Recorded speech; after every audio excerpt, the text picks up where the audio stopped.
Hey, it's me, Vicky Marie. Good morning, good afternoon, or good evening, depending on where you are in the world.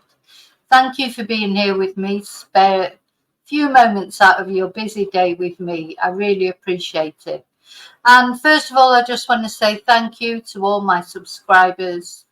Thank you to anyone who has liked my videos, who has watched my videos, who has participated on my channel. Special thank you to my members, and a special thank you to those of you who've bought me a Ko-fi, sent me a super chat, sent me an email, left me a nice message, or participated in my channel in any way. I really appreciate it. Thank you. Okay, so in today's video, we are going to talk about Nicola Bulley. And if you've been following my channel for a while, right from the minute this lady disappeared, we were following this case. So I'm going to tell you a little bit about it first, just in case you don't know about this case. Now, this is a docuseries that I'm doing because this case happened quite a long time ago now, a year and a half ago, more or less, nearly a year and a half ago. Can't believe it's been that long ago. But there were so many twists and turns in this case, which really in some ways is not a case. There's no foul play has ever been proven in this case. But it's still a case that just grabs the attention of everyone. People are not happy with the outcome of this case, and there's so many controversies, if you like. There were so many conflicting reports that it's left people with a sort of a not happy feeling that this case has been dealt with and that justice has been given to Nicola Bulley. So let's have another, let's look at a different picture of her. I mean, I've got so many photos of her. Nicola was such a lovely, just looks like she was a lovely person. I'm going to leave this photo up for a little while because this is my favourite picture of Nicola with the lamb. Now then, so just in case you don't know the background, because this is part 2 of the docuseries that I'm making, and this installment, if you like, will be looking specifically at the changing timeline on the morning that Nikki disappeared. So on the 27th of January 2023, which was a Friday, a 45-year-old woman, Nicola Bulley, dropped her 2 daughters off at school in St Michael's-on-Wyre, a small village in Lancashire, England. She then took her beloved Springer Spaniel Willow for a walk beside the local River Wyre, as she had done almost every day for years. Let's have a look at her with her beloved dog. So it was described as her 3rd child. You know, she was so close to this dog.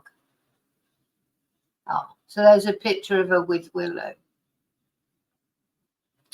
And this was something that Nicola did every day, you know, for years. We all do it, don't we? We have our routines depending on what's going on at the time. You know, if you've got young children, you often drop the children off, then take the dog for a walk, or you might take a dog for a walk first, then drop the children off at school. But we all have our routines, don't we, that we do most weekdays. And if we haven't still got young children, we still have a routine of what we do. And this is a routine that Nicola had been doing for years and years, and walking beside the river, and nothing untoward had ever happened before. And in fact, nothing untoward has ever happened by that river. So, however, she then literally disappeared into thin air, and leaving behind her an agitated dog, her mobile phone, and the dog's harness, either on the bank of the river or on the bench, depending on, whoever you're listening to. This is the main problem in this case. One, and I'm talking about official sources can't get it right. the police will say one thing, the inquest, the coroner's inquest said another thing. Where was her mobile phone? Where was the harness exactly? We still don't know.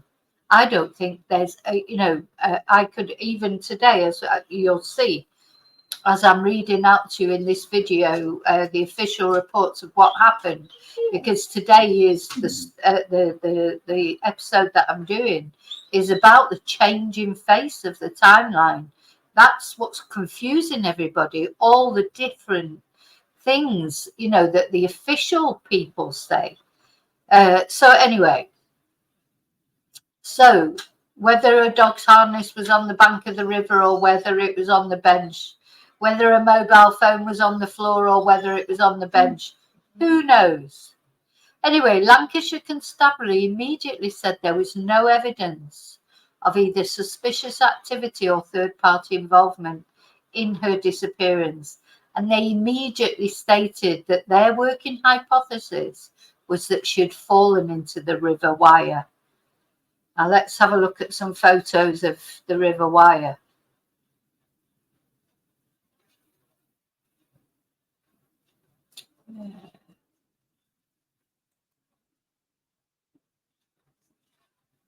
Very calm river, a very shallow river. Of course, it was winter, it was cold, it would have been cold, but it's the sort of river you can see to the bottom of it. It's not a fast flowing river. Anyway, this was the police's immediate hypothesis, that she had fallen into this river. Not everybody agrees with that. However, also an extensive search of the river and surrounding land involving police, divers, mountain rescue, fire department, helicopters, sniffer dogs and drones did not find Nicola for 23 days.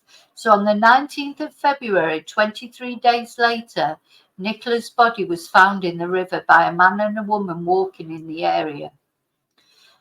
About 1 mile downstream of St. Michael's on Wyre. And this man was a medium, Jason Rothwell. And her inquest, which concluded in June 2023, determined that Nicola's death was due to accidental drowning. And her family seemed satisfied with this verdict. However, Nicola's case drew international attention, with much speculation on both mainstream and social media as to what had really happened to her.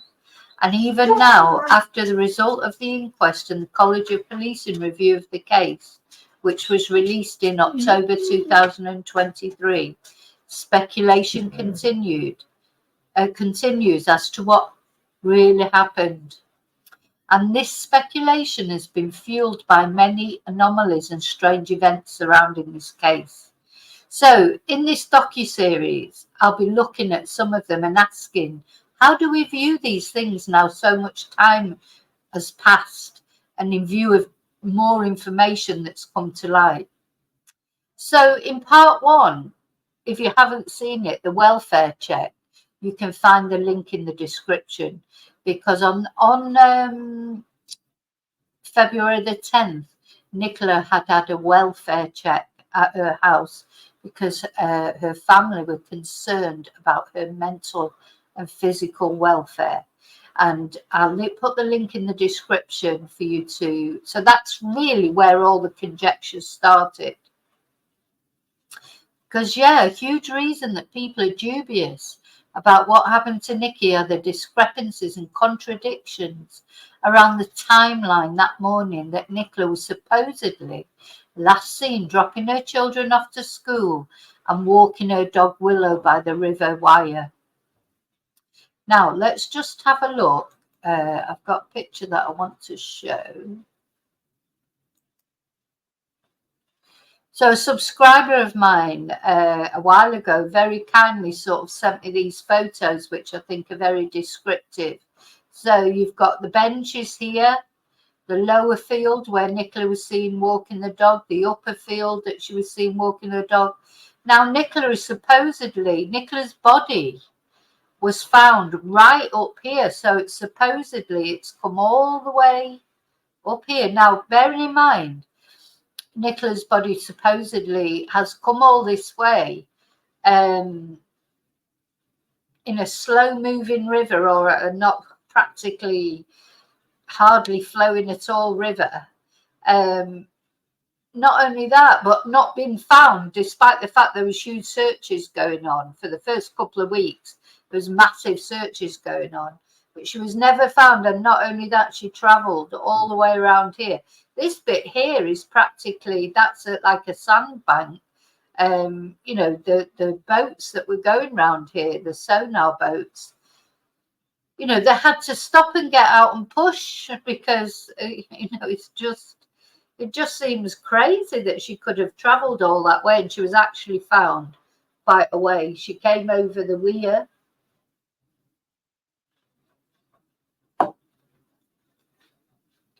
Anyway, you know, these are the problems. These are the things that people are not happy about. Here's another one. Yeah, sort of going the other way, is it? So this is the school where Nicola dropped off her children. I'm still not quite sure. Did she leave the car there and walk from there? This is the church where Nicola is now buried, in the cemetery of that church. She came over the bridge. I've been here to this. Unfortunately, the day I went there, it was absolutely pouring down with rain, so I didn't get very good footage and things. So it's really great that my subscribers have sent things like this.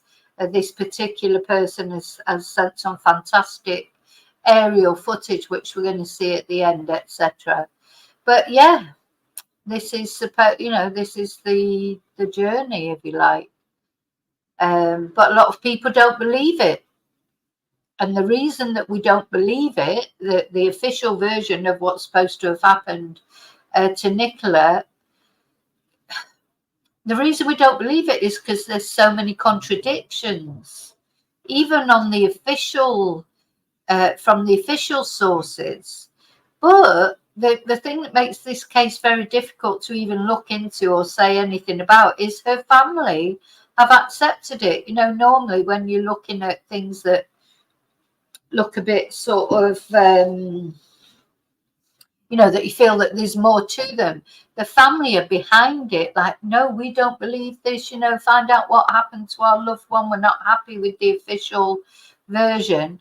But that's not the case in this. So it does make it very difficult because the family are happy with the inquest verdict. We'll be looking at the inquest later on. But the inquest found it was just really an accidental death.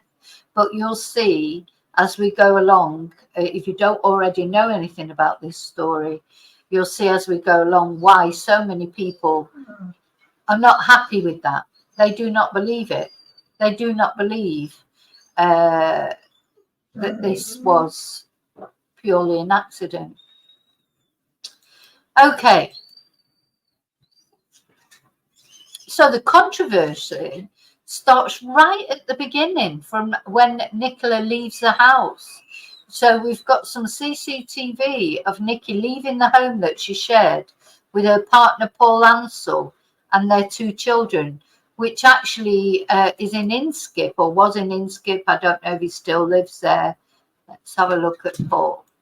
So this is her partner Paul with Willow when he was given an interview. We'll be looking more closely at Paul later on in this docuseries.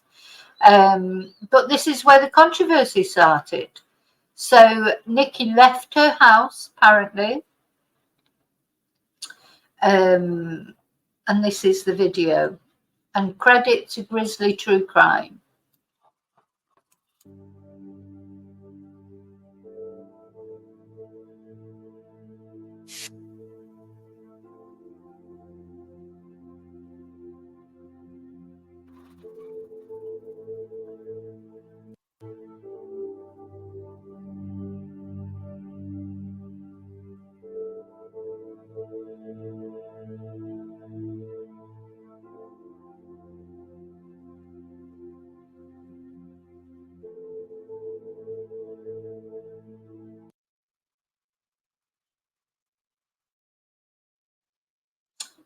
Sorry, let's go back to that.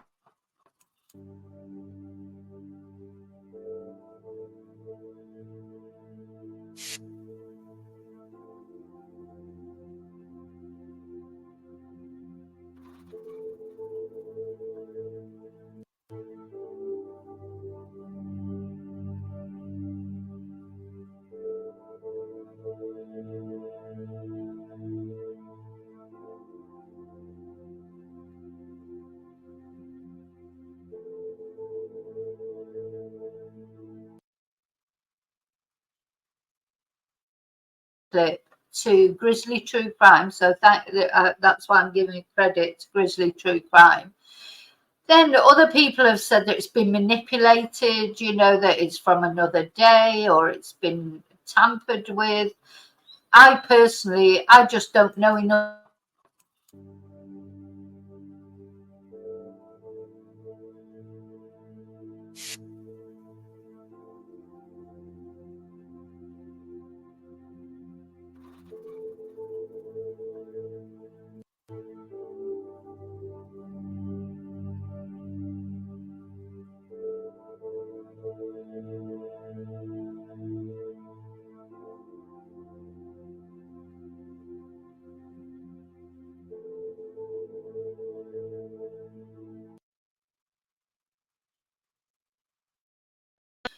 One, why was it, you know, released to a YouTuber? Two, why does it just stop there? So let me go back to it again. It just,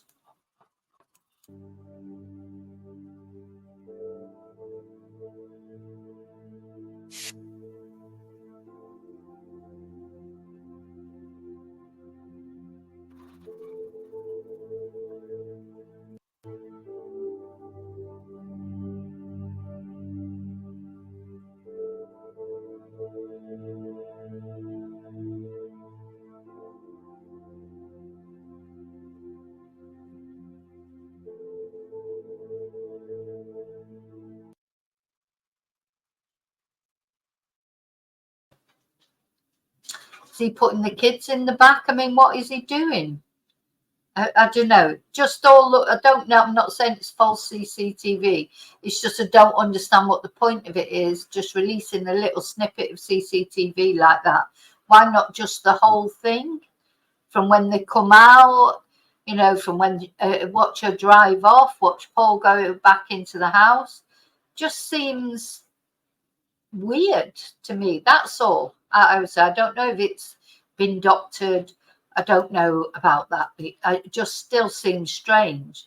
So many YouTubers are convinced that it wasn't even Emma, that it could have been her. That it wasn't even Nikki.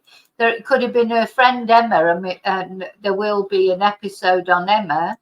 This is her friend Emma, who a lot of people weren't very happy with. As for, you know, there's a lot to say about Emma, and that will be in another episode that I'll be talking about. But you can see the similarities. So a lot of people think that wasn't even Nikki there, that was Emma in that CCTV, or at least part of it was Emma.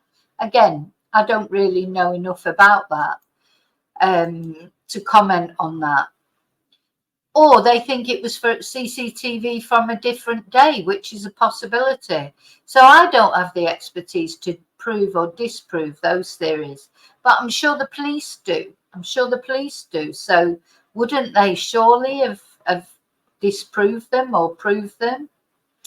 And then after the inquest, oh, and don't forget that CCTV was not released by the police.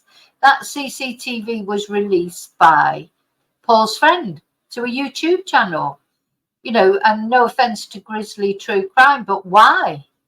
You know, if your partner had gone missing, and, you know, bearing in mind, I think at the time, had she been found? I'm not sure if she'd been found or not before they released that CCTV. But whatever, you know, your partner's missing and then found deceased in the river. Would you really get involved with a YouTube channel and, you know, send the CCTV there? And why did the police, you know, normally the police give CCTV out, don't they, when they're trying to find somebody, or it's just a total. This is what makes people not sure about it. So it's all very well and good. There's going to be a documentary, another rubbish documentary coming out in the autumn, isn't there, about this, and it'll all be slagging off social media and slagging off anybody who's like confused about what happened. But it is confusing. If you don't want it to be confusing, do it properly. That's the way I look at it. You don't want people to theorize or make conspiracy theories. Just tell them what actually happened. So yeah, why did the police themselves not release this CCTV? Because normally they do. Anyway. Oh, and then after the inquest, they came out with another photo, which, hang on, I've got to just, got to load it up. Yeah, so after just releasing that very little bit of CCTV, then after the actual inquest, the police then decided to release another photo from the CCTV. Again, why now? Why after the inquest? Why not before, when they were looking for her? Now, bear in mind that the inquest was 6 months nearly after Nicola was unfortunately found deceased in the river. So it was a long time where the coroner was not giving out any information. He said he wasn't going to give out any information until the inquest. So there was this sort of total void of information about Nikki. And what happens when you've got a void of information? People fill it in with things. Gosh, I can't find this photo now. Hang on. Oh, I can't find the photo. Just have another look.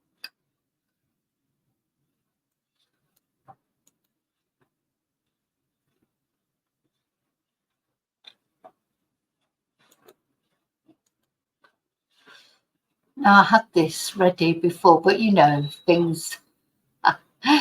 They're there 1 minute, and then when you're looking for them, they're gone. And then I'll find it. I'll find this photo when I'm looking for another one, I'm sure. Now, there are some people, of course, who think that this is some sort of psyops. That it's big cover up by the police. I don't know about that, because I just think, why? There's got to be a reason for things. And if I don't understand the reason.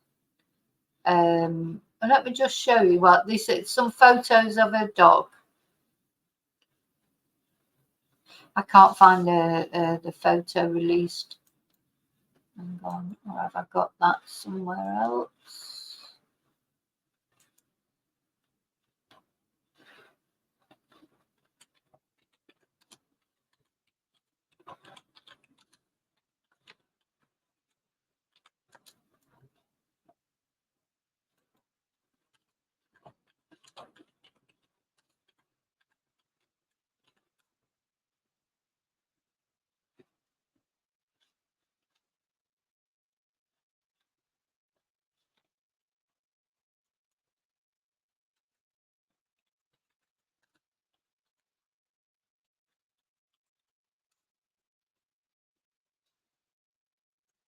Yeah, so as the inquest finished,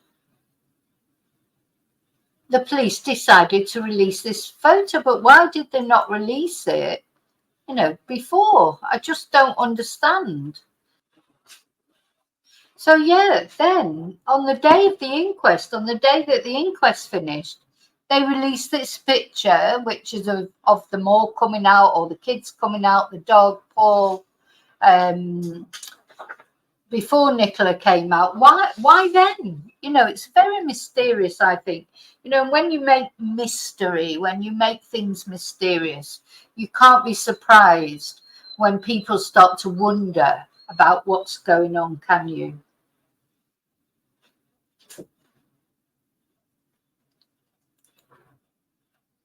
So yeah, why drip feed this? Why not just show the whole thing?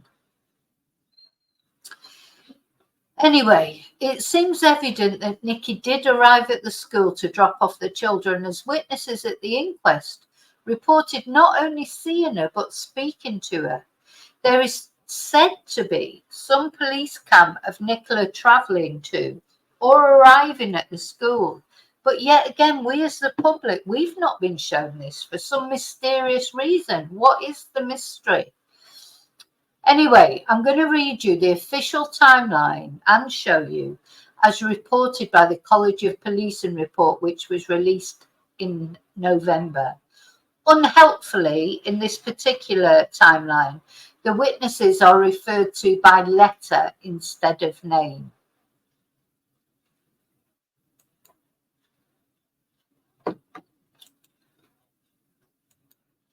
So the College of Policing report was supposed to be an independent external review of Lancashire Police because there was so much controversy and mystery. And I'm going to read you Appendix C, which is the initial timeline of events. Now, I need to say, for some unknown reason, some unhelpful reason, they decided to refer to people as person A, person B, etc., instead of using names, which makes it very, very confusing. But after this, I'm going to read you the official timeline from the summing up of the coroner's report that I received directly from Dr. Aidley. You know, you can compare them, but it's almost like it's deliberately to confuse everyone. So this is the official timeline according to the College of Policing, but there's controversies, there's conflicting things with this and what came up as the inquest, you know. So this is why there is so many problems in this case. So let me just make sure that's showing. Yeah.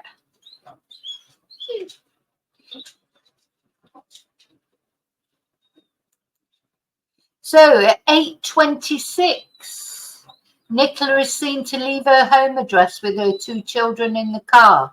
Footage from video doorbell. 8:35, phone data analysis locates Nicola's phone at her children's school. 8:35, 8:40.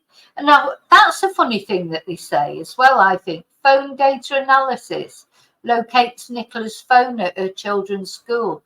Wasn't Nicola there then, just her phone?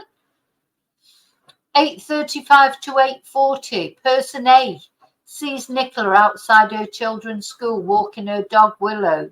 Person A remained at the school for another 10-15 minutes before making their way to the dog field. Undisputed ID. 8:40, children start their school day in St. Michael's on Wire. Police dashcam footage shows Nicola's car in the car park at this time. 8:45, approximately, person B speaks to Nicola in the car park after dropping their children off at school. Nicola stands at her car with the boot open, with Willow in the boot. The two have a brief conversation before person B returns to their own car. Undisputed ID. 8:42, approximately, person C sees Nicola walking towards them down Garstang Road with Willow. Behind Nicola was a male dressed as a workman. So note they mentioned that there. Now there's a lot of talk about this man in black. Nobody's ever said who this man in black is. He's never come forward. In fact, I've got let's have a look. I've got a well, you know, there's been this is Peter Falding asking someone to take a photo of this man in black. You know, it's like they're deliberately, are they? Maybe it is a psyop. Are they deliberately trying to confuse people? Because although this man was referred to, the workman, the man in black, whatever, nobody ever came forward. He was never identified. So behind Nicola was a male dressed as a workman. Person C lets both pass. The male is then seen to walk towards a white van parked on the tarmac. Nicola continues walking towards the direction that person C had come from. There are no conversations between the two and they go their separate ways. So bear in mind, this one of the most sort of famous cases of that time, you know, in that area, and this man in black or this workman, they've never come forward. 8:43, CCTV footage of the river path possibly shows Nicola walking from the direction of the Iron Footbridge and Garstang Road towards the area containing the gate and bench. Confirmed by phone data analysis. We've never seen that CCTV footage either. Why is it all so secret? 8:46.30. I mean, how precise can you get? Phone data analysis locates Nicola at the area containing the gate and bench. But again, this is her phone, not necessarily her being seen. 8:47. While walking back towards the gate along the riverbank, person D, who knows Nicola, sees Nicola having just entered the field, turning left and taking the route that person D has taken. Willow and person D's dog run over to each other and person D calls their dog back. At this time, person D sees Nicola with her phone out in front of her. 8:48.55. Phone data analysis locates Nicola walking across the lower field towards the upper field. CCTV footage from Allotment Lane shows person E walking towards the river path from Allotment Lane. Person E walks through the gate near to a neighbour's house. Person F. What? And halfway along the path towards the gate and bench, person E doesn't reach this gate and turns back, walking towards the Iron Footbridge. Person E notes a dog in that area on the grass. Person E goes on the fields and doesn't notice anyone else. 8:52 approximately. Person D leaves the lower field via the gate and walks along the river path towards Allotment Lane. 8:53. Nicola's employer receives an email from Nicola regarding a mortgage client. Again, we don't actually know anything about the final email that she's supposed to have sent. You know, we've never been sort of shown. It feels like it's hidden. We don't know anything about Nicola's work or employer or anything really. Not officially, I'm saying. I know people are saying things here and there, but officially, you know, if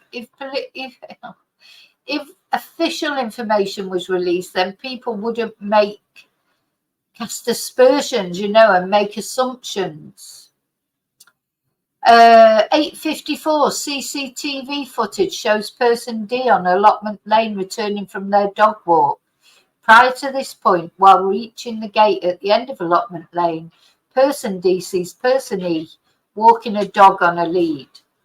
8:55 person A begins their walk along Garstang Road from the school over the Iron Footbridge and turns right immediately to follow the riverside footpath. 8:55:15 phone data analysis locates Nicola walking in the upper field.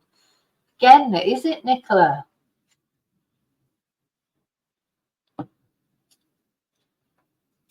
Nicola sends a message to person G via messenger regarding arrangements for their children at the weekend. 8:59.33 phone data analysis shows Nicola around Rowan Water. 9 o'clock approximately, person A reaches the gate where the bench is located.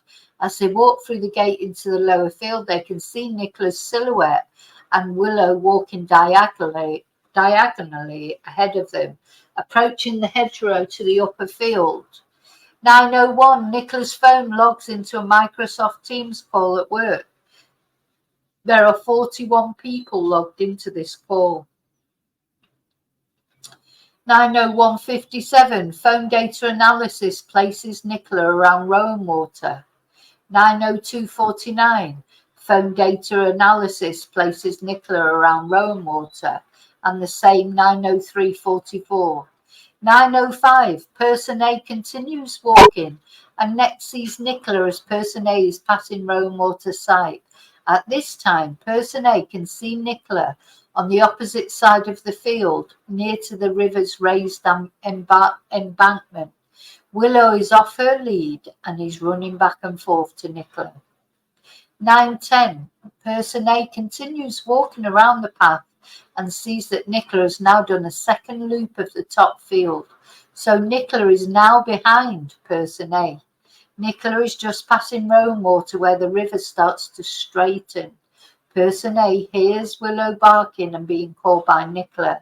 Person A then sees Nicola and Willow continue with their walk. This is the last time that person A sees Nicola. Person A then continues to walk diagonally along the field across the field towards the separating hedgerow and back along the field towards the gate where they first entered the field. Person A can no longer see Nicola or Willow due to the hedgerow. Person E returns, 9:10, person E returns from the river path area on allotment lane. 9:15 approx. Person A leaves the field and walks onto the river path towards allotment lane. 9:18, CCTV footage shows person A walking past person F's house along allotment lane from the direction of the field. At this time, person A sees person F pottering around the shed. This is Penny Fletcher. Person A doesn't see anyone else. 9:20, person A passes person H's house on allotment lane. 9:20, person A is seen on CCTV footage at the junction of allotment lane and Garstang Road. This walk has been timed and takes approximately 5 minutes to the area containing the gate and the bench. 9:23, CCTV footage shows person F leaving their home address to take their dog for a walk around the river. Person F walks through the new gate at the end of allotment lane to the riverside and walks through the area that person F calls Hughes. As person F walks, the river is on their right. At 9:30, Nicola's Microsoft Teams call ends, but Nicola is still logged into the meeting. Nicola and 2 other people were still logged into the meeting after it finished. 9:43 and 15:30. What does that mean? What? 9:33, approximately person F arrives at the gate and sees a brown Springer dog, Willow, running around with his tail wagging towards the gate and his back towards the bench. Person F sees a dog harness on the slope. Now note she says here on the slope, ties their own dog up and looks around. Nicola's mobile phone is on the bench with the screen lit up. Person F picks the dog harness up and uses twine in their coat to tie Willow to the bench.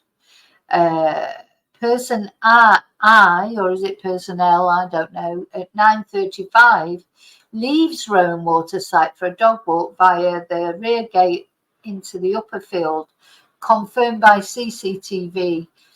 As person I, heads across the field, they see person F with a dog nearer to the bench in the distance. As person I gets nearer, they recognise person F.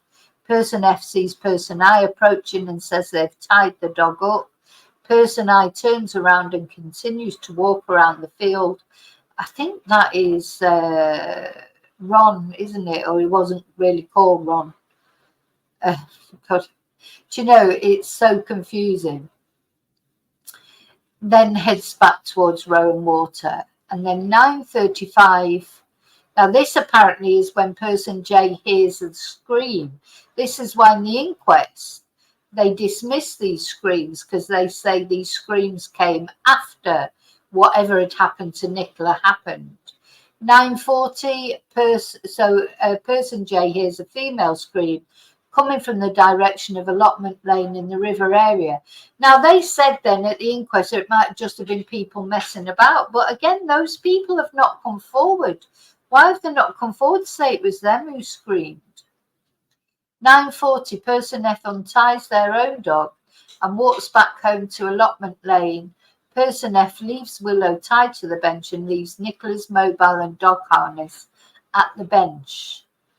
9:40 to 9:45, person K leaves their home address on Rawcliffe Road and walks their dog around the village. Person K walks onto the river path from Garstang Road. And 9:47, CCTV footage confirms person F returning home. 9:59, CCTV footage shows person I returning to Rowan Water through the gate, and person F calls Moy Vets.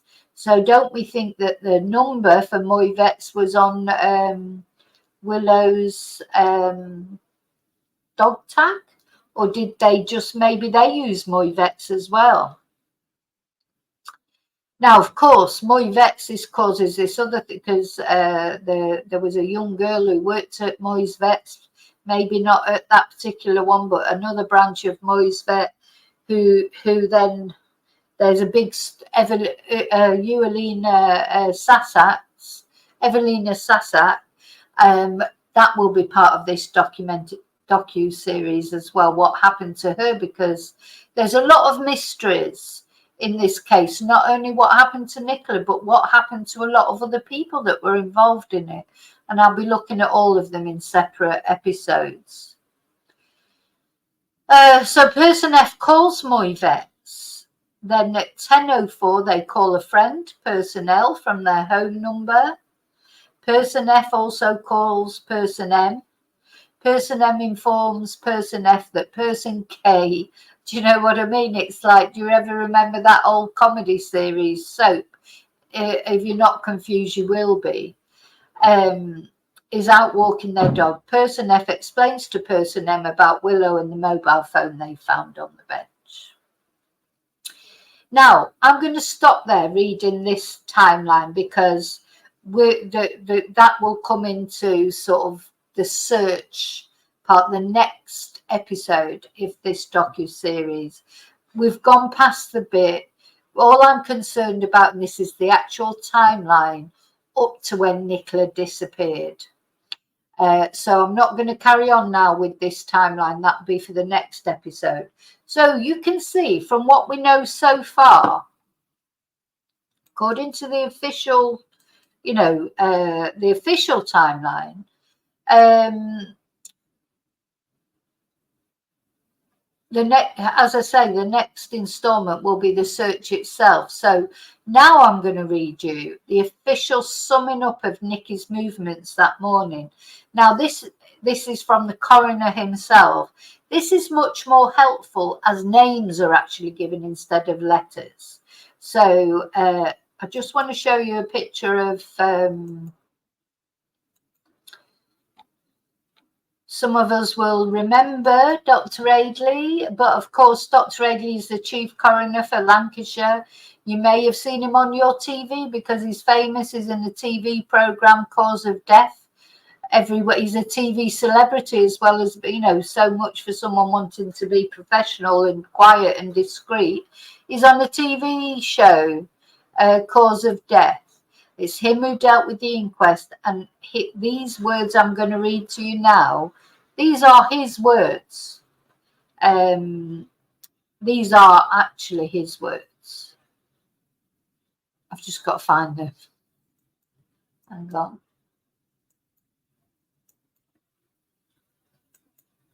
I've got them prepared somewhere. Oh, What did I do with them?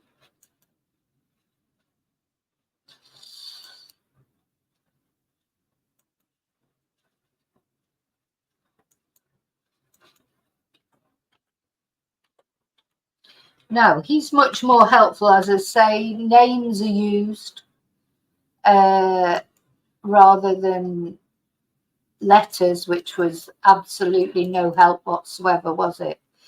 So I'm going to read you out what it says. So Nikki's movements on the 27th of January 2023. On 27th of January 23, Nikki left the house to take her children to school with her Springer Spaniel Willow in the boot. Just after 8:30 a.m., Kate Kernan spoke to Nikki in the school car park and discussed the dogs for several minutes. Nikki then walked up Galstang Road and turned right onto the path. In fact, I'll share this. This is, I'm not sure if I can actually, because I've put it on, no, I'll read it out, sorry. So I've put it on a Microsoft Word document. Nikki then walked up Garstang Road and turned right onto the path which joins up with the path coming from Allotment Lane and proceeded to walk in a clockwise direction around the outside of the two fields on her usual 2 laps. Nikki was last seen alive by Claire Chesham, a fellow dog walker, at approximately 9:10 a.m.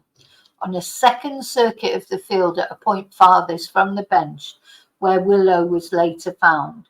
At 9:18 a.m., Nikki adjusted the volume on her phone, presumably in respect of the work Teams call that she had joined just after 9 a.m. DC Keith Greenhalgh interpreted the Fitbit Versa 4 watch Nikki was wearing on the 27th of January. He explained her Fitbit recorded steps in 15-minute segments. On the 27th of January, between 8 and 9:30 a.m., Nikki's Fitbit recorded 4,548 steps. Between 9:15 and 9:30 a.m., Nikki's step count was 273 steps, a substantial reduction from the previous hour and 15 minutes, where she averaged 855 steps for each 15-minute period. There were no further steps recorded on the watch after 9:30 a.m. So that's why they presume that whatever happened to her at 9:30, I suppose. At 9:20 a.m., Nikki's phone was located by 3 handset pings to be in the area of the bench.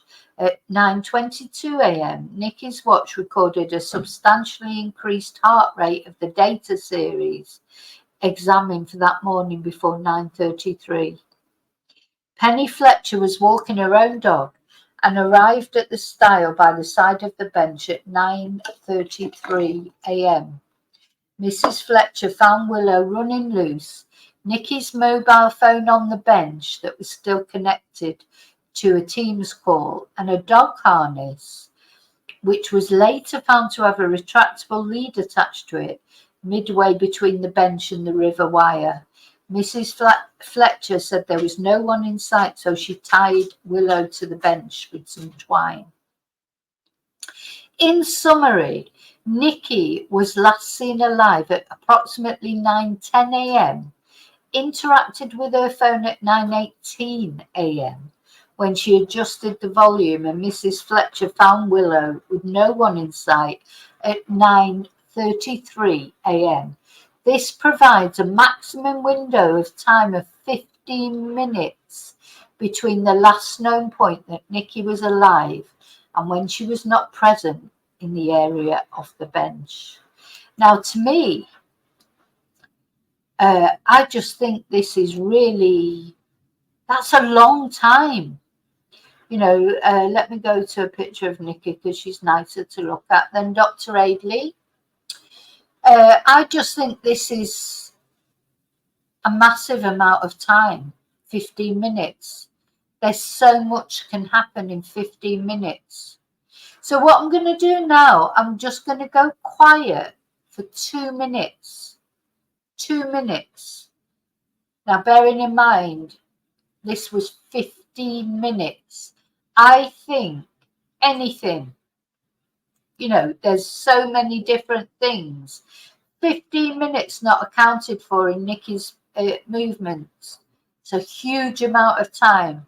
Literally anything could happen. So, as I say, 2 minutes, I'm going to go quiet.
Okay, so that probably wasn't actually quite 2 minutes. I just did it on my computer.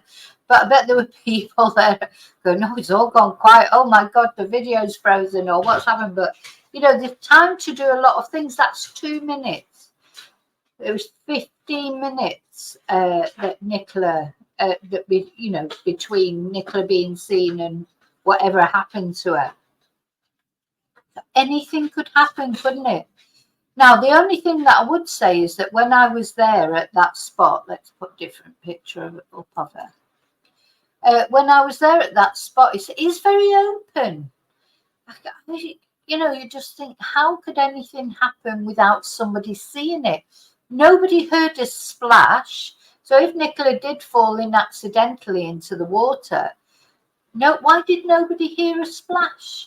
Why did Willow not jump into the water? Willow, the dog that loved water, that'd be like panicking, that her owner had got fallen in the water. Just doesn't ring true to me.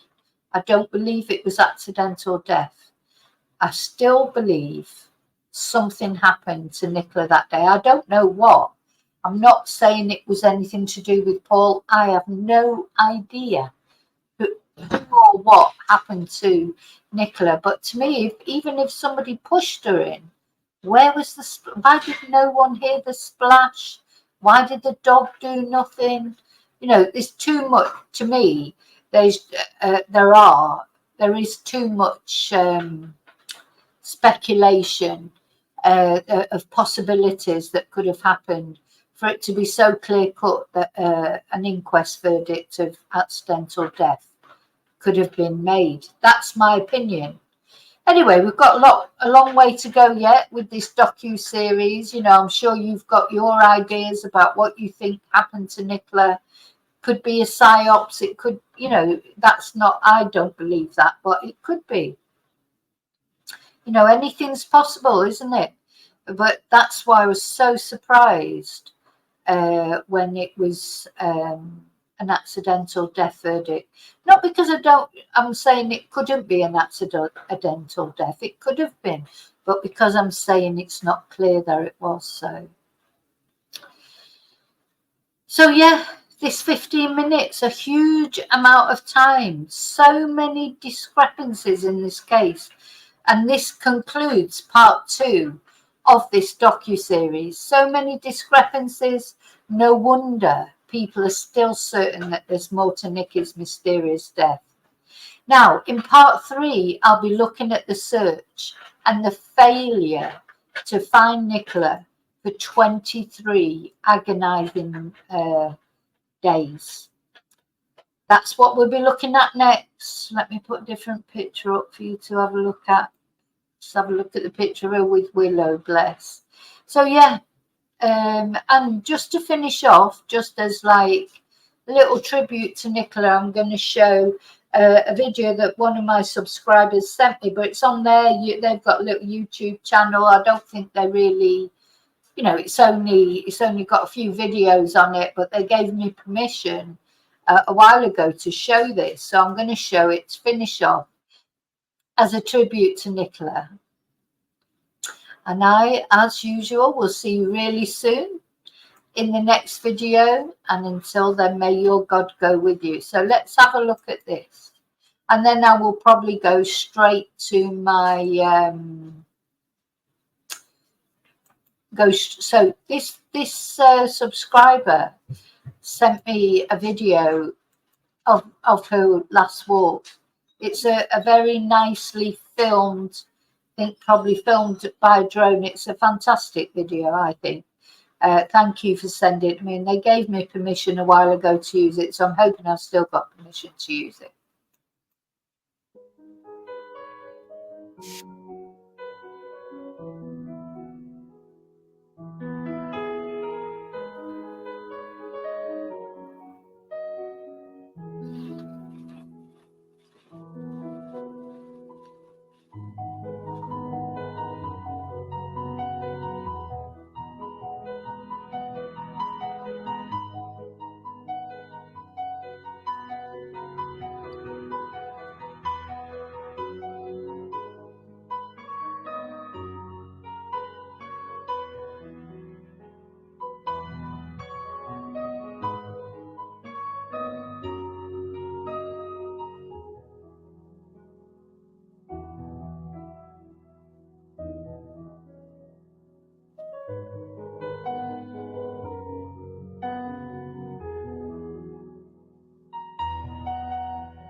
I'm going to start from the car park, which is where she came with the dog and the kids, dropped them off at school, and then we're going to walk along the